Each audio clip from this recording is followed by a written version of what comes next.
কিয়ামত পর্যন্ত আনেওয়ালা সমস্ত উম্মতি মুহাম্মদীদের উদ্দেশ্যে আমার আল্লাহ বয়ান করলেন।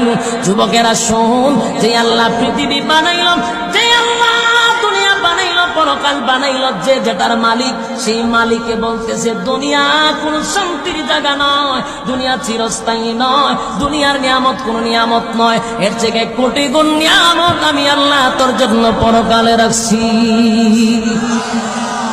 দুনিয়ার যত বড় বাদশাহী হন, কিন্তু যখন অস্থায়ী কথা হয় না। আর রব্বে কারীম বলে বান্দা শুন,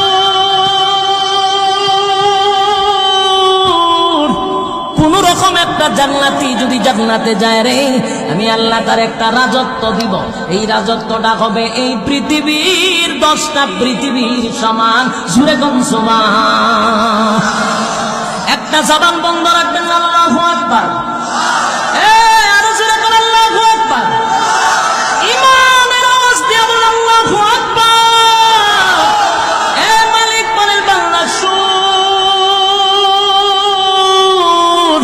আপনি একটা জান্নাতি যদি জান্নাতে যায়, একটা দুইটা নয়, এই পৃথিবীর 10টা পৃথিবীর সমান আমি আল্লাহ রাজত্ব দিব গো। আর এমন রাজত্ব দিব, সেই রাজত্ব পাওয়ার পরে আর কোনোদিন রাজত্ব যাবে না। আমেরিকার প্রেসিডেন্ট কি দুনিয়াতে সব সময় একজনই থাকে না? 10 বছর পরে পরে ভালো না। যদিও বাংলাদেশ ভিন্ন, কারণ বাংলাদেশ 15 বছরও যায় না। কথা বলেন না দিক, বাংলাদেশের তো ভিন্ন, কিন্তু আমেরিকা কোন যে কোনো দেশে এখন 10 বছরের বেশি মেয়াদ, বাংলাদেশটা আনলিমিটেড। কথা হয় না?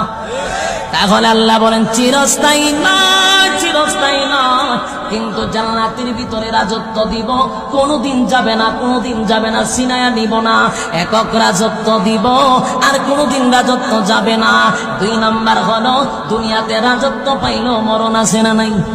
আল্লাহ কোরআনে বলে বাংলা শুন, সবচেয়ে বড় সুসংবাদ, সবচেয়ে বড় সুসংবাদ হলো পরকালে রাজত্ব দিব। রাজত্ব পাওয়ার পরে আরেকটা ঘোষণা দিব, আরেকটা ঘোষণা দিব। ঘোষণাটা হলো বান্দারে, রাজত্ব পাইছ আর কোনদিন মরবি না। সুবহানাল্লাহ। রাজত্ব দিছি, মরণ নাই গো, মরবে না। মরণ নাই যার, চিন্তা আসেনি তা। কথা হয় না? মরণ নাই, চিন্তা নাই, কিন্তু দুনিয়ার প্রেসিডেন্টের চিন্তা আছে না নাই? পিছনে কোন সময় গুলি ঘুরে যায়। কথা হয় না?